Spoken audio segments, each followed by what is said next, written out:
আপনারা কি আবার আগের মতো করে নুরুল হুদার মতো একজনকে আপনারা কি নির্বাচন কমিশনার বানাতে চান, নাকি আপনারা সেই 2001 থেকে 6-এর মতো আপনাদের মতো করে সংবিধান সংশোধন করে KM হাসানের মতো একজনকে আপনারা যখন তত্ত্বাবধায়ক সরকারের প্রধান করতে চেয়েছিলেন, তারপরে 17টা বছর বাংলাদেশকে যে ছাপার করতে হয়েছিল সেই ইতিহাসগুলো যে আপনারা ভুলে গিয়েছেন, সেটা আমাদের কাছে বড়ই দুঃখ লাগে মাননীয় স্পিকার।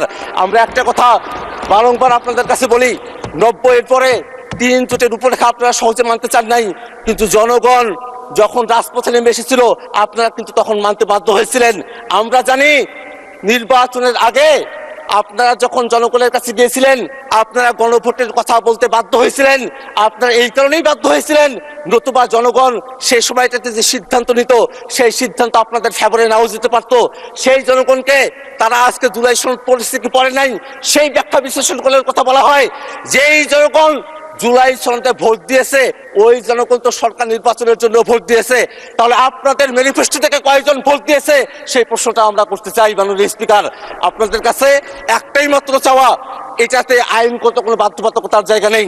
বিএনপির সদিচ্ছার বিষয়, সরকার দলের সদিচ্ছার বিষয়, তারা 2/3 মেজরিটি পেয়েছেন। তারা যদি আজকে সদিচ্ছা প্রকাশ করেন যে জুলাই সনদ বাস্তবায়ন আদেশ গণভোটকে তারা মেনে নেবেন, এটা নিয়ে আর কোনো প্রশ্ন কোথাও উঠবে না। আমরা তাদের কাছে সেই আহ্বানটাই